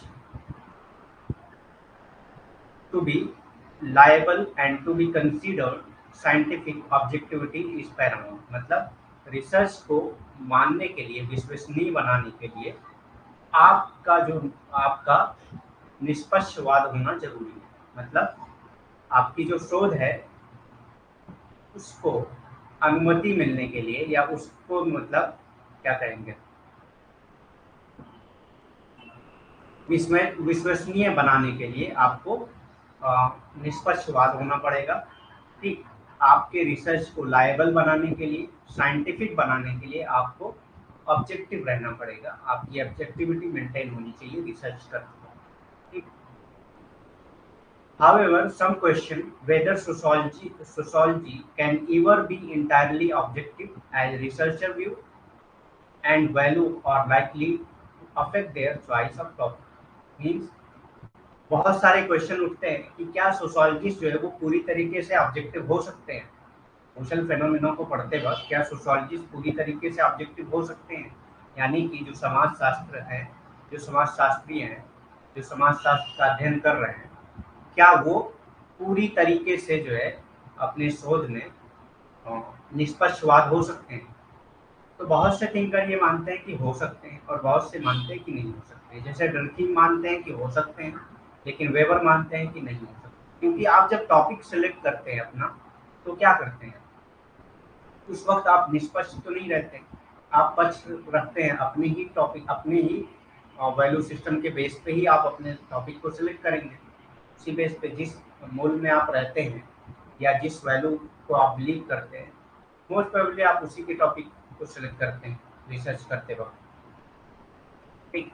weber argued that while sociologist should be interested in the subjective view of their subject, he should remain objective in their research। मतलब वेबर का मानना ये है कि टॉपिक चूज करने तक आप जो है सब्जेक्टिव रह सकते हो, टॉपिक्स चूज करने तक, अपना विषय चूज करने तक आप जो है सब्जेक्टिव रह सकते हैं, लेकिन उसके बाद पूरी होल रिसर्च जो है वो आपकी ऑब्जेक्टिव के बेस पर होगी। मतलब सब्जेक्टिव ठीक है, क्योंकि ये पॉसिबल नहीं है, वेबर ये मानते हैं कि ये पॉसिबल नहीं है कि एक जो मतलब सोशल साइंस रिसर्चर है, एक समाजशास्त्र के शोधकर्ता जो है वो कभी भी अ, पूरी तरीके से निष्पक्ष नहीं हो सकता, पूरी तरीके से वो ऑब्जेक्टिविटी को मेंटेन नहीं कर सकता। तो वेबर ये कहते हैं कि आप टॉपिक चूज करते वक्त सब्जेक्टिव रह सकते हैं, मतलब आप विषय को चूज करते वक्त, विषय को चूज करते वक्त आप पक्षवाद अपना पक्ष रख सकते हैं, लेकिन उसके बाद जो सारे रिसर्च होंगे, सारे रिसर्च प्रोसेस होंगे, उस पे आपको ऑब्जेक्टिव ही रहना है, आपको निष्पक्ष ही रहना है, ठीक। लेकिन कुछ और रिसर्चर हैं सच एज पोस्ट मॉडर्निस्ट, जो पोस्ट मॉडर्निस्ट रिसर्चर हैं या पोस्ट मॉडर्निस्ट सोशोलॉजिस्ट हैं या थिंकर हैं, वो ये बिलीव करते हैं, argue that activity is impossible at all stage of research. Mean subject objectivity जो है, जो पोस्ट मॉडर्निस्ट हैं, पोस्ट मॉडर्निस्ट जो किसको कहेंगे हिंदी में, उत्तर आधुनिकतावादी, उत्तर आधुनिकतावादी का ये मानना है, यानी पोस्ट मॉडर्निस्ट का ये मानना है कि आप पूरा रिसर्च करते वक्त निष्पक्ष नहीं रह सकते कभी भी। हाँ, you can not be objective in your whole research, मतलब आप पूरा रिसर्च करते वक्त आप ऑब्जेक्टिविटी मेंटेन नहीं कर सकते। इनका कहने का मतलब ये है कि मतलब आप निष्पक्ष नहीं रह सकते अपनी शोध करते वक्त, पूरा रिसर्च प्रोसेस में आप निष्पक्ष नहीं रह सकते। तो ये पोस्ट मॉडर्निस्ट का बिलीफ है, ठीक। जबकि वेबर ये कहते हैं कि आप टॉपिक चूज करते वक्त सब्जेक्टिव हो सकते हैं, लेकिन उसके बाद आपको निष्पक्षता मेंटेन करनी पड़ेगी, ऑब्जेक्टिविटी मेंटेन करनी पड़ेगी। लेकिन पोस्ट मॉडर्निस्ट का ये मानना है कि कभी भी मतलब ऑब्जेक्टिविटी या मतलब निष्पक्षता है वो मेंटेन नहीं हो सकती, हमेशा हमको पक्षवादी ही रहना पड़ेगा। Many sociologists, not just those who consider their activities to be scientific, argued that sociological research need to be objective। बहुत से सोशोलॉजिस्ट हैं जो ये कंसीडर करते हैं कि उनकी जो स्टडी है वो साइंटिफिक है, तो अगर उनकी स्टडी साइंटिफिक है तब तो वो बिलीव करेंगे कि ऑब्जेक्टिविटी मेंटेन होनी चाहिए। लेकिन कुछ ऐसे सोशोलॉजिस्ट हैं जिनकी स्टडी जो है साइंटिफिक नहीं है, फिर भी वो ये बिलीव करते हैं कि ऑब्जेक्टिविटी मेंटेन होना चाहिए, निष्पक्षतावादी रहना चाहिए। तो मेन यही है कि निष्पक्षतावाद में बहुत सारे थिंकर्स की अलग अलग राय है। कुछ थिंकर्स ये कहते हैं कि निष्पक्षता होनी चाहिए पूरे रिसर्च में, कुछ कहते हैं कि मतलब जैसे वेबर कि आप जो है विषय चूज करते वक्त या टॉपिक चूज करते वक्त पक्ष अपना रख सकते हैं, लेकिन उसके बाद आपको पूरे रिसर्च में निष्पक्ष रहना पड़ेगा। जबकि पोस्ट मॉडर्निस्ट यानी कि उत्तर आधुनिकतावादी जो है ये बिलीव करते हैं कि आप कभी भी निष्पक्ष नहीं रह सकते, ठीक। जबकि कुछ पॉजिटिविस्ट हैं जो ये मानते हैं कि आपको ऑब्जेक्टिव ही रहना पड़ेगा सब। कुछ ऐसे हैं जिनकी एक्टिविटी, जिनकी रिसर्च जो है वो साइंटिफिक मानी जाती है या नहीं मानी जाती है, फिर भी वो ये बिलीव करते हैं कि वो निष्पक्ष रहना चाहिए सारी प्रोसेस ऑफ रिसर्च में, ठीक। तो ये था आपका ऑब्जेक्टिव। रिफ्लेक्सिविटी क्या है? Is the act of researcher constantly reflecting on the extent to uh,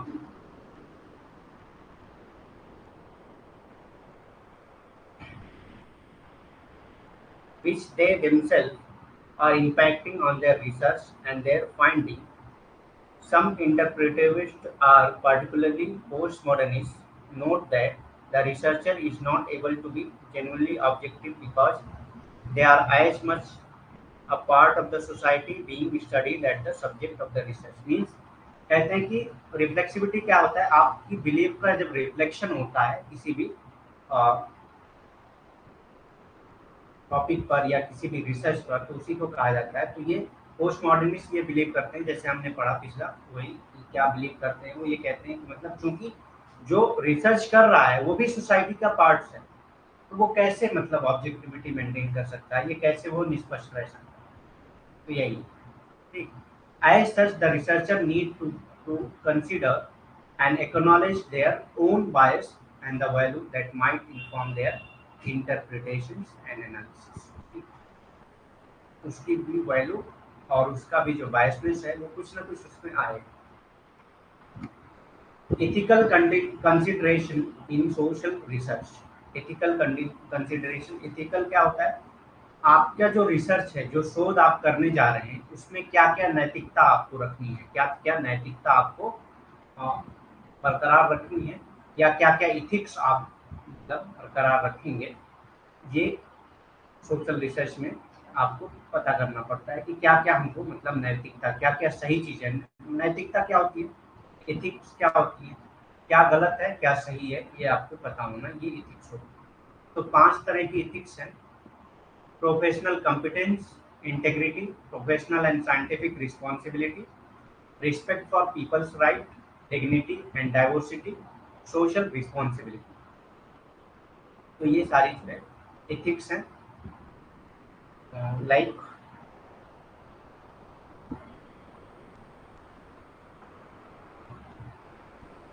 पेशेवर संगतता, अखंडता, पेशेवर और वैज्ञानिक जिम्मेदारी, लोगों के अधिकारों, गरिमा और विविधता का सम्मान, सामाजिक जिम्मेदारी, ये सब चीजें जो है इसमें आती हैं।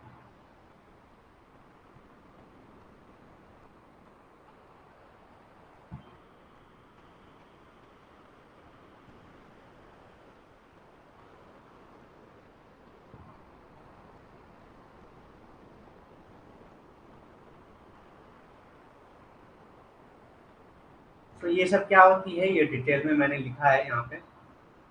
So professional competence क्या होती है? Ethical competence is a fundamental qualification capacity that the healthcare professional needed in practice to identify the ethical dimension inherent in their decision making. Means क्या होता है, आप जो प्रोफेशन है आपका, उस प्रोफेशन के हिसाब से ही आप काम करेंगे। प्रोफेशनल कॉम्पिटेंस मतलब आपकी जो एबिलिटी है उसी के हिसाब से काम करेंगे। ठीक, जैसे कि एक डॉक्टर है, तो वो डॉक्टर क्या करता है, डॉक्टर को अगर पता है कि वो इस ऑपरेशन, कोई ऑपरेशन कर रहा है मान लेते हैं, उस ऑपरेशन के लायक वो है, या मतलब कोई ऑपरेशन होना चाहिए या नहीं होना चाहिए, उस बेस पे अगर वो डिसीजन कर रहा है, तो उसका प्रोफेशनल कॉम्पिटेंस होता है। मतलब बहुत सारे डॉक्टर्स होते हैं ऑपरेशन की जरूरत नहीं है फिर भी ऑपरेशन कर देते हैं, तो ये क्या है, इथिकल प्रोफेशनल कॉम्पिटेंस मेंटेन नहीं हो रहा है यहाँ पे। ठीक, तो इसी को कहते हैं प्रोफेशनल कॉम्पिटेंस, अपना जो आपकी जिम्मेदारी है वो आप पूरा कर रहे हैं। ठीक, integrity, the use of honest and verifiable methods in proposing, performing and evaluating research. Integrity क्या है, आप ऑनेस्ट और वेरीफिएबल मेथड का यूज करते हैं और रिसर्च को परफॉर्म करने या उसको इवेल्युएट करने में। Reporting research result with particular attention to adherence to rule, regulation, guidelines and following commonly acceptable professional code और नॉर्म्स। मीन्स आप जब रिसर्च कर रहे हैं तो आप जो है जो भी वेरीफिएबल मेथड्स हैं, या आप ऑनेस्ट रहेंगे, आप जो रिसर्च परफॉर्म करेंगे उसका जो इवेल्युएशन होगा, वो जो मेथड दिया गया है, जो कोड ऑफ कंडक्ट दिए गए हैं, जो रूल्स और रेगुलेशन दिए गए हैं, उसी बेस पे आप वो काम करते हैं, तो इसी को इंटीग्रिटी कहा जाता है। Next is professional and scientific responsibility. Professional and scientific responsibility is important in the field of clinical psychology. इसमें क्या होता है, this means that maintaining high ethical standard and making sure that client information is not breached. Professional and scientific responsibility ये है कि आपके जो client की इंफॉर्मेशन है, जो आपका रिस्पोंडेंट है, उसकी इंफॉर्मेशन जो है आप उसको रिवील नहीं करते, आप जो है उसको पब्लिक में रिवील नहीं करते। ये आपको मेंटेन करके रखना होता है, उसकी पर्सनल लाइफ को मेंटेन करके रखना पड़ता है, उसकी पर्सनल इंफॉर्मेशन को आपको बचा के रखना पड़ेगा। ठीक, मेंटेन मतलब उसकी प्राइवेसी मेंटेन करके रखना पड़ेगा आपको।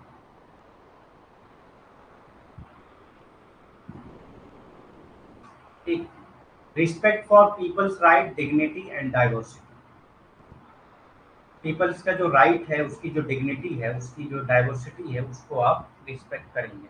ठीक, तब उसकी अपनी जो एक वैल्यू है सोसाइटी में, डिग्निटी है, उसको आप मेंटेन करना आपका काम है। Researcher should respect the dignity and right of human research participant. जो भी आपके रिसर्च में पार्टिसिपेट कर रहे हैं, उनकी डिग्निटी, उनके राइट्स को आप रिस्पेक्ट करेंगे। ऑफ इंडिविजुअल और group connected either with the research. जो भी लोग आपसे कनेक्टेड है रिसर्च करते वक्त, उस वक्त आप सारे लोगों की डिग्निटी, सारे लोगों की राइट्स को मेंटेन करके रखेंगे, उसकी रिस्पेक्ट करेंगे। ठीक, next is social responsibility. Social responsibility implies obligation to help public address the implication of research। मतलब आप जो है सोशल रिस्पॉन्सिबिलिटी, एक ऑब्लिगेशन होता है, आपकी एक रिस्पॉन्सिबिलिटी होती है कि जो सोशल प्रॉब्लम्स हैं उसको आप क्या करेंगे, उसको आप एड्रेस करते हैं। ये आपकी social responsibility. Focus in politics in social research. Politics is an ethical matter in the broadest sense. Politics is an ethical method in the broadest sense. There is a difference between right and wrong, but the ethical principle appropriate for individual action no longer suffice। मतलब कि बहुत सारी चीज़ें होती हैं, क्या गलत है क्या सही है, उस पर भी बहुत सारी पॉलिटिक्स वगैरह होती हैं, उन सबको आपको मेंटेन करके रखना है। और तो बहुत सारी चीज़ें होती हैं जिसमें क्या गलत है क्या सही है ये भी नहीं दिया होता है, फिर भी आप वहाँ पे आपको मेंटेन करना है, किस तरह से आपको डील करना है, ये सब पॉलिटिक्स ऑफ रिसर्च में आ जाता है। तो ज़्यादातर आपको एथिक्स से ही क्वेश्चन पूछता है, पॉलिटिक्स से उतना नहीं पूछता है। तो एथिक्स आपको पता चल गई क्या क्या है। बस आपको एथिक्स में ये याद रखना है, एथिक्स का मतलब होता है राइट एंड रॉन्ग। एथिक्स का मतलब होता है राइट एंड रॉन्ग। तो जो राइट है वो जो भी चीज़ें रिसर्च करते वक्त आपको सही लगती है कि ये होना चाहिए, वो आपकी एथिक्स में आ जाएगी। तो अगर एग्जाम में आता भी है, आपको एथिक्स याद भी नहीं है ना, तो बहुत सारे क्वेश्चन आप ऐसे मतलब अपने कॉमन सेंस पे भी बता सकते हैं। कि जैसे आपसे अगर ये कहे कि एक रिसर्चर है, सपोज करिए एक एग्जांपल मैं दे रहा हूँ, एक रिसर्चर है जो किसी एक टॉपिक पे रिसर्च कर रहा था, और उसका जो रिस्पोंडेंट था उसने अपनी पर्सनल इंफॉर्मेशन उससे शेयर की। अब इन्होंने क्या किया, जब इन्होंने थीसिस को पब्लिश किया अपनी, या अपने रिसर्च पेपर को पब्लिश किया, या अपने रिसर्च की जब रिपोर्ट पब्लिश की, तो उन्होंने क्या किया कि उसकी जो पर्सनल इंफॉर्मेशन जो थी उसको एज इट इज उसने पब्लिश करा दी। अब उससे क्या हो गया कि उसकी प्राइवेसी मेंटेन नहीं होता। अगर आपसे ये क्वेश्चन पूछता है कि ये is this research is ethical और नॉट, तो वो रिसर्च जो है इथिकल नहीं होगी। क्यों नहीं होगी? क्योंकि उसको जो है ज़रूरी था कि प्राइवेसी मेंटेन की जाए। अगर कोई ऐसी चीज़ है जिसमें प्राइवेसी का कोई मतलब नहीं है, बहुत सारी चीज़ें होती हैं जिसमें प्राइवेसी मेंटेन करना ज़रूरी होता है, बहुत सारी चीज़ें होती हैं जिसमें प्राइवेसी मेंटेन करना ज़रूरी नहीं होता है। ठीक, जैसे अगर मान लिया कोई जो मतलब रिसर्च कर रहा है और उसके रिसर्च क्वेश्चन में जो है ये लिखा हुआ है कि आप मतलब क्या आपके पास मोबाइल है, तो अब यहाँ पे प्राइवेसी मेंटेन करना ज़रूरी नहीं है। ठीक, आप कह सकते हैं कि हाँ उनके पास मोबाइल है, नहीं, बस प्राइवेसी मेंटेन करना। लेकिन बहुत सारी चीज़ें ऐसी होती हैं जिसमें प्राइवेसी मेंटेन करना ज़रूरी होता है, पॉलिटिकल पॉइंट ऑफ व्यू से भी और रिसर्च के अपने इथिक्स के बेस पर भी। मतलब बहुत सारी चीज़ें होती हैं, हो सकता है आपकी रिसर्च जो है वो मतलब बहुत सारी चीज़ें पॉलिटिकल लीडर के अगेंस्ट हो या और किसी के अगेंस्ट हो, तो उसका जो रिजल्ट आता है उसका उसमें जो है रिस्पॉन्डेंट्स की जो प्राइवेसी है वो मेंटेन करना ज़रूरी होता है, क्योंकि रिस्पॉन्डेंट को इसका खतरा हो सकता है। और बहुत सारी चीज़ें आप किसी की पर्सनल लाइफ को आप कैसे मतलब पब्लिश करा सकते हैं, पब्लिकली आप जो है उसको एक्सप्लेन कर रहे हैं, पब्लिकली जो है आप उसको एक्सपोज कर रहे हैं, तो ये रिसर्च के एथिक्स से नहीं आ सकता कभी। ठीक, तो इस तरह के क्वेश्चन आते हैं। आप कॉमन सेंस में भी इथिक्स वाले जो क्वेश्चन है वो आप कॉमन सेंस पे भी आप उसका आंसर कर सकते हैं। ठीक। और कोई क्वेश्चन है आपका रिसर्च के इस जो हमने जो भी टॉपिक्स अभी पढ़े हैं उससे लेकर, जो भी क्वेश्चन हो आप पूछ सकते हैं।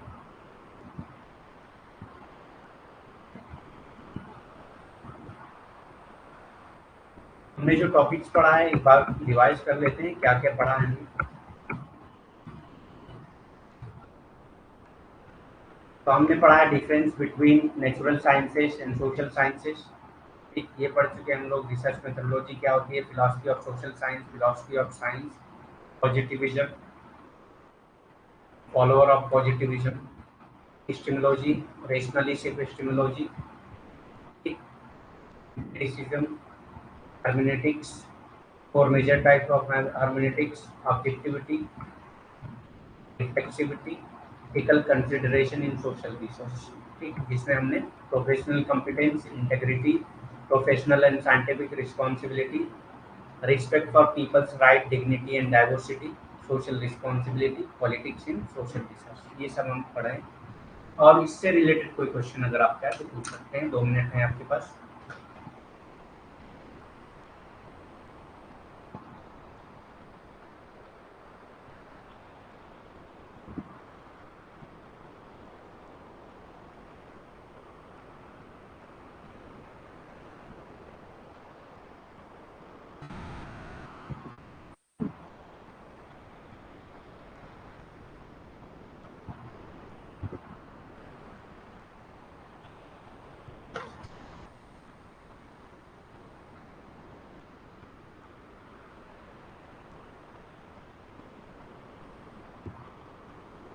इससे रिलेटेड कोई क्वेश्चन है आपके पास?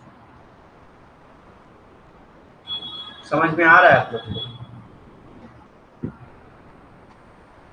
और आप लोग का अभी भी फीडबैक नहीं आ रहा है कुछ? ऐप पे आप लोग को फीडबैक देना है, फीडबैक फॉर्म भी दिया गया होगा आपको, उस पर भी कुछ आ नहीं रहा है।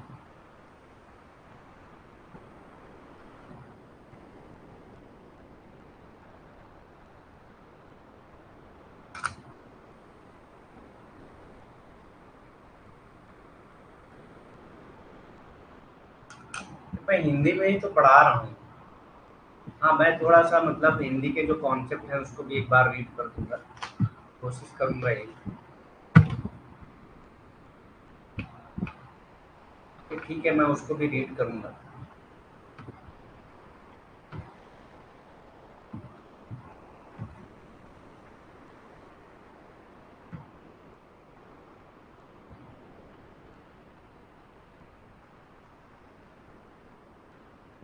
और कोई क्वेश्चन?